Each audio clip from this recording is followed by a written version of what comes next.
combattants de l'indépendance, aujourd'hui victorieux, je vous salue au nom du gouvernement congolais.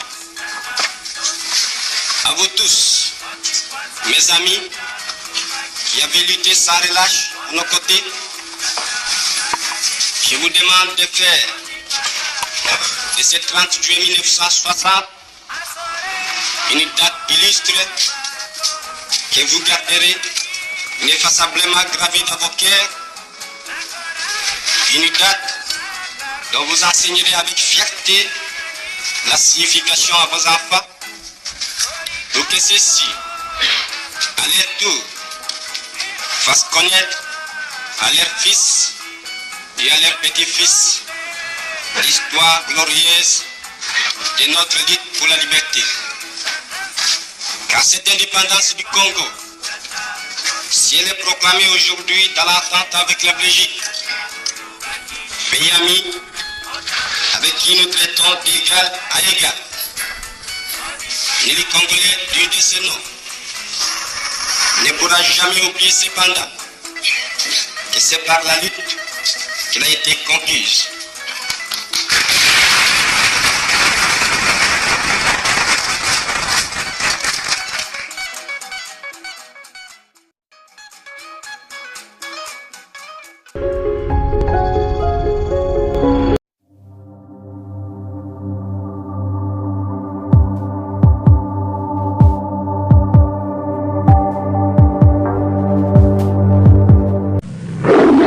Juste après la proclamation de l'indépendance en 1960, le Premier ministre Emery Patrice Lumumba fustigeait déjà un plan de balkanisation de la République démocratique du Congo. Patrice Lumumba, Premier ministre de la République démocratique du Congo, était farouchement opposé à la balkanisation du Congo. Il a activement lutté contre les tentatives de sécession et de division du pays, notamment celle du Katanga dirigée par Moïse Tshombe. Lumumba considérait l'unité et l'intégrité territoriale du Congo comme essentielles pour son développement et sa souveraineté.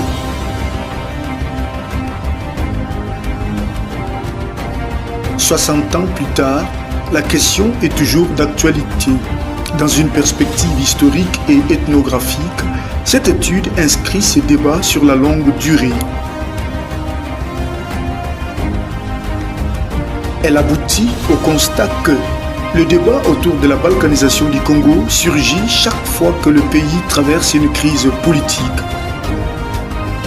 Les sécessions des années 1960, les contextes des guerres des années 90 et 2000, et actuellement avec la résurgence de la rébellion du M23. Les protagonistes du débat dénoncent un plan qui serait avalisé par la communauté internationale, qui se servirait du Rwanda pour démembrer les Congos, tandis que d'autres dénoncent l'incapacité de Kinshasa à impulser le développement du pays, estimant qu'il serait utile de tenter une autre expérience, fédéralisme ou balkanisation. Néanmoins, et malgré les débats stridents, il s'avère qu'une majorité des Congolais ne soutient la balkanisation de leur pays, bien que nombre d'eux redoutent d'être envahis par le Rwanda ou d'autres forces étrangères. Congolaises, Congolais, très chers compatriotes, l'heure est grave, elle est très grave. Nous vivons sans doute les heures les plus sombres de notre histoire. La balkanisation de notre pays que l'on redoute depuis 1960 n'est plus une menace lointaine. Elle est en marche, à grands pas. Nous devons l'arrêter.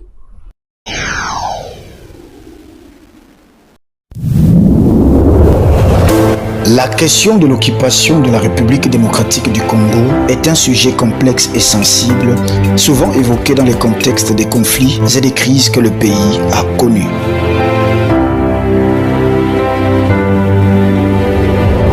Il Il est important de noter que la balkanisation, c'est-à-dire les démembrements d'un État en plusieurs entités plus petites, est une crainte récurrente dont l'existence concrète est sujet à débat et à interprétation. L'idée d'occupation en RDC se réfère souvent à l'influence ou à la présence des forces étrangères, militaires ou économiques, qui remettent en question la souveraineté du pays. On peut à cet effet distinguer plusieurs types de présence. Présence militaire. Des forces armées étrangères, qu'elles soient régulières ou issues des groupes rebelles soutenus par des pays voisins, peuvent occuper les territoires et exercer un pouvoir effectif. Présence économique. L'exploitation des ressources naturelles par des entreprises étrangères, parfois en violation des lois congolaises, peut être perçue comme une forme d'occupation économique. Influence politique. Des pays voisins peuvent exercer une influence politique sur la RDC par le biais des soutiens à des factions politiques ou en interférant dans les affaires intérieures. La balkanisation de la RDC est une crainte profonde, nourrie par l'histoire du pays, marquée par des conflits et des ingérences étrangères. Certains acteurs politiques et observateurs internationaux craignent que des puissances régionales et internationales cherchent à déstabiliser les pays pour mieux les contrôler et les diviser. Les arguments en faveur de la balkanisation potentielle de la RDC sont souvent liés à la diversité ethnique et régionale. La République démocratique du Congo est un pays immense avec une grande diversité ethnique et régionale, ce qui peut être utilisé comme prétexte pour justifier des revendications territoriales et une séparation. Les richesses naturelles. La présence des ressources naturelles convoitées, comme des minéraux stratégiques, attire des convoitises et peut être un facteur de déstabilisation et de division. Les conflits armés. Les conflits armés récurrents, notamment dans l'est du pays, alimentent les tensions et les craintes de voir le pays se disloquer. Cependant, il est important de noter que la balkanisation de la RDC est un scénario complexe et qu'il existe de fortes résistances à cette idée tant au niveau national qu'international.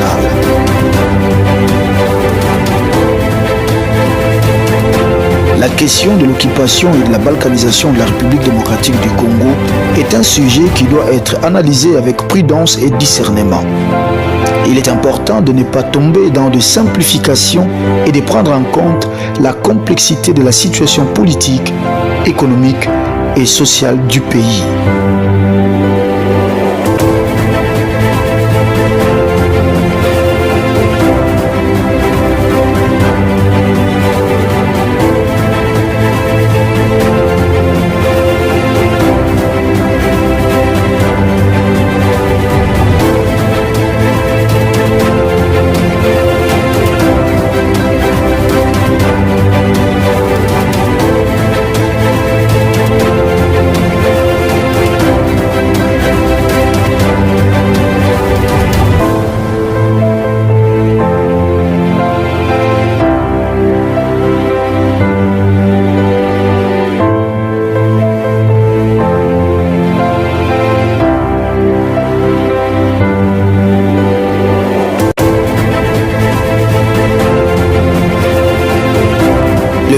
De balkanisation existe certes,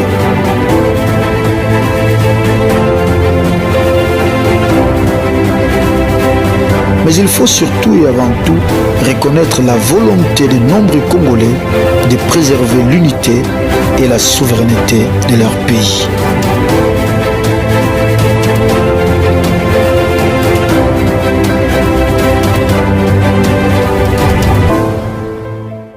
Moi, en tant que soldat du M23, je suis très content de pouvoir libérer Kishanga. Nos amis étaient comme des esclaves, mais Dieu nous a aidés. Nous marchons à nouveau dans Kishanga. Dieu va nous aider, les habitants vont revenir.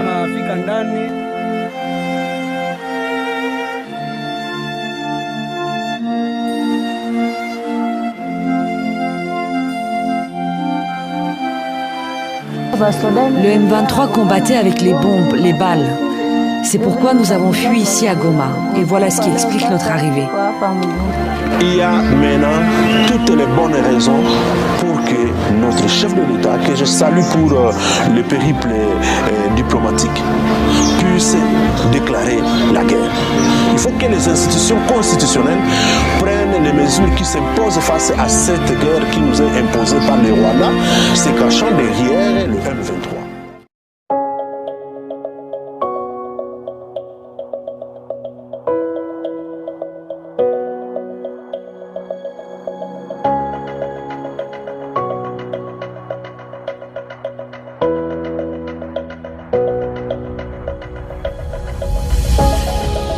En ce 1er septembre 2025, nous nous retrouvons pour célébrer le début d'une nouvelle année scolaire dans nos espaces libérés. Espaces libérés, certes, mais c'est la République démocratique du Congo qui reste une et restera une indivisible.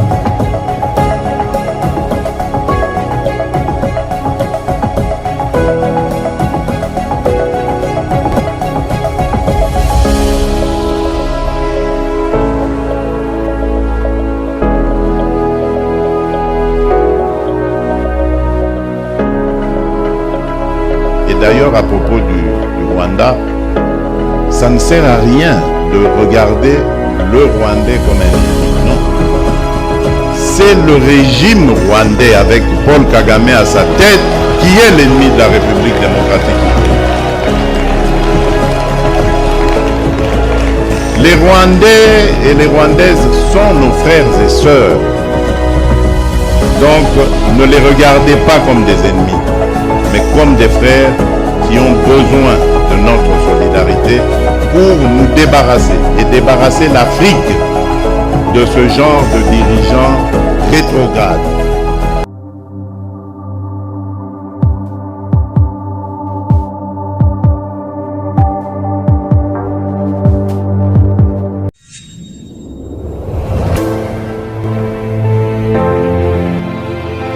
Les raisons invoquées par le Rwanda pour justifier sa présence en RDC, notamment les soutiens au M23 et la lutte contre les FDLR, sont souvent considérées comme fallacieuses par le gouvernement congolais, des experts et des organisations internationales.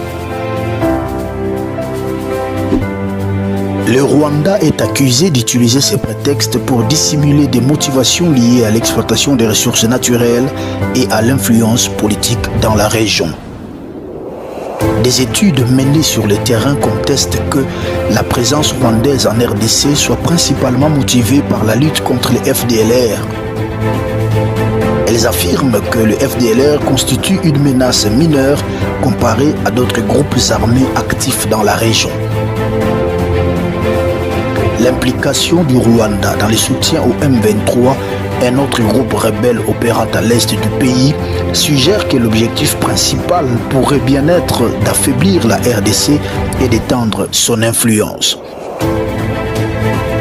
Des rapports de l'ONU et des témoignages des sources crédibles indiquent que le Rwanda fournit des armes, des munitions et un soutien logistique au M23. Le régime de Paul Kagame soutient le M23, qui est un mouvement terroriste qui sévit à l'est de la RDC depuis des décennies. Pour rappeler qu'il y a eu une guerre aussi en 2013, ils avaient été vaincus, ils sont rentrés dans des camps en Ouganda et au Rwanda, et puis ils ont recommencé cette année pour de nouveau semer le crime, la terreur et la désolation à l'est de la RDC. Ils occupent quelques parties de nos territoires et le Congo se bat pour défendre sa souveraineté. Le M23 utilise donc des tactiques militaires et des ressources obtenues grâce au soutien rwandais pour s'emparer des territoires riches en minerais dans l'est de la RDC. 8 millions de morts, 7 millions de déplacés internes. Dans l'indifférence générale, le sang coule au Congo. La République démocratique du Congo est victime de graves violations du droit international humanitaire et des droits de l'homme. Je vous parle de crimes contre l'humanité, de crimes de guerre, de viols, d'exactions contre les enfants et les femmes, d'enrôlement forcé d'enfants soldats. Le sang coule au Congo. Depuis 25 ans, la ville de Goma, le nord et le sud Kivu sont confrontés à une crise humanitaire et sécuritaire déchirante. Et pourtant, cette guerre est oubliée, alors que le trafic de matières premières à la racine de ce conflit, le cobalt, le lithium, le coltan, circulent librement et atterrissent jusque dans nos portables. Cette guerre est passée sous silence, pourtant nos téléphones sonnent. En mars 2023, le président de la République, Emmanuel Macron, est venu tenir une conférence économique sur les minerais stratégiques à Kinshasa. Il a parlé d'argent, il n'a pas parlé du sang des Congolais. Le monde est-il indifférent à la souffrance africaine? Face à l'aveuglement volontaire des responsables politiques et économiques, je veux affirmer que pour nous, la vie des Congolais compte. Il y a urgence. Le M23, groupe armé directement soutenu par le Rwanda, selon les rapports des Nations Unies, s'est rapproché de Goma, ville de 2 millions d'habitants. Nous avons le devoir d'agir.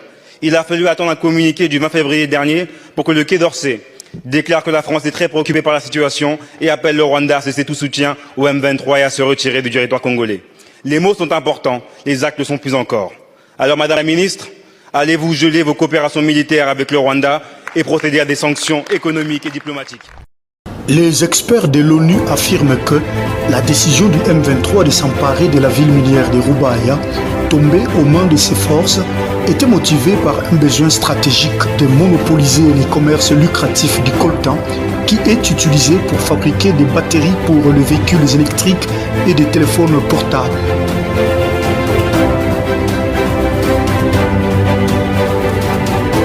Le rapport de l'ONU indique que les groupes perçoivent désormais au moins 800 000 $ par mois grâce à la taxation du coltan de Rubaya et veillent à ce que environ 120 tonnes du minerai convoité soient directement expédiées au Rwanda toutes les 4 semaines, faisant du Rwanda le plus grand exportateur du coltan dans le monde.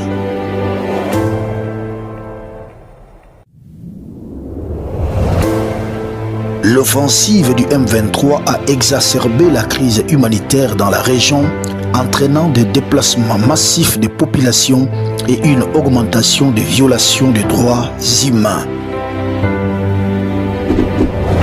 Au cœur de la controverse, la population rwandophone de l'Est du Congo prend une part active dans la déstabilisation du pays.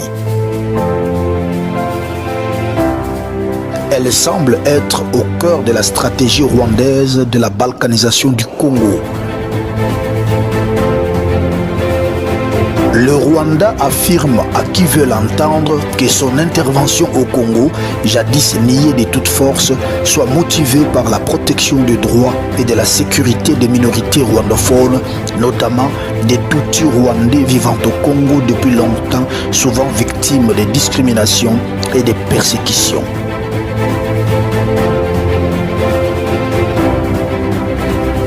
Qui sont-ils? Les Banyamulenge sont en réalité un groupe ethnique minoritaire vivant à l'est du Congo et assimilé aux Tutsis du Rwanda, historiquement installés dans le massif de l'Itombwe dans le sud Kivu.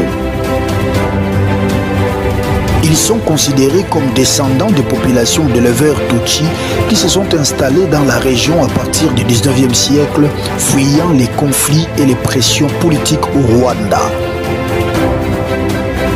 Leur arrivée dans la région s'est faite progressivement avec des vagues successives de migration et ils se sont intégrés dans les dynamiques sociales et politiques locales.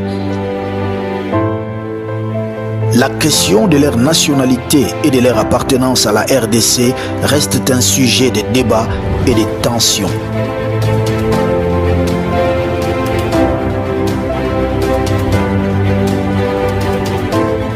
Les forces démocratiques de libération du Rwanda, FDLR, constituent une menace potentielle pour le Rwanda, bien que leur capacité d'action et de nuisance soient réduites.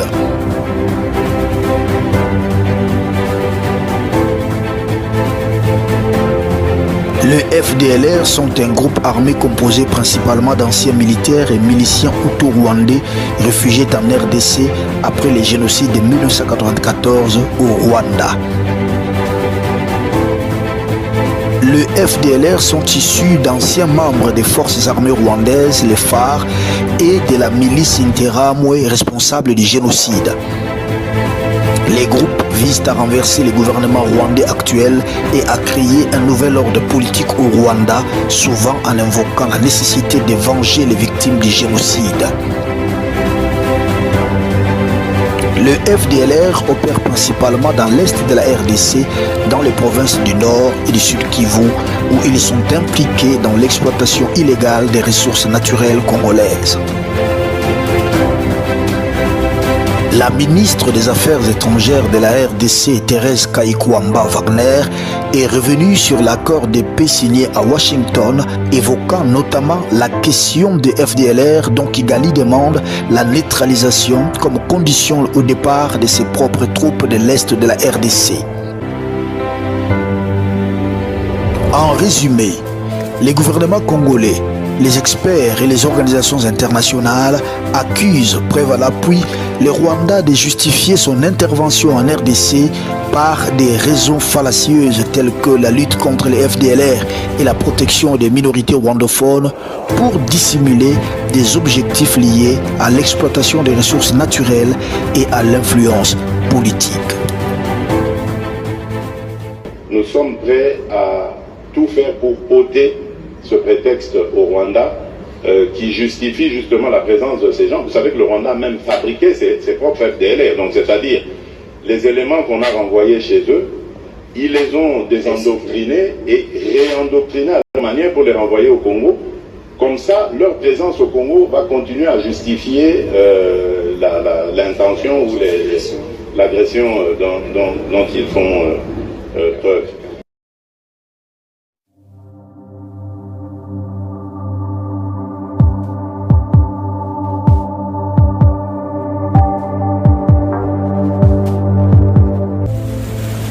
Le Congo, appelé République démocratique du Congo, RDC, a connu une succession de noms différents partant de l'État indépendant du Congo, EIC, de 1885 à 1908, du Congo belge de 1908 à 1960, de la République du Congo de 1960 à 1964, de la République démocratique du Congo de 1964 à 1971,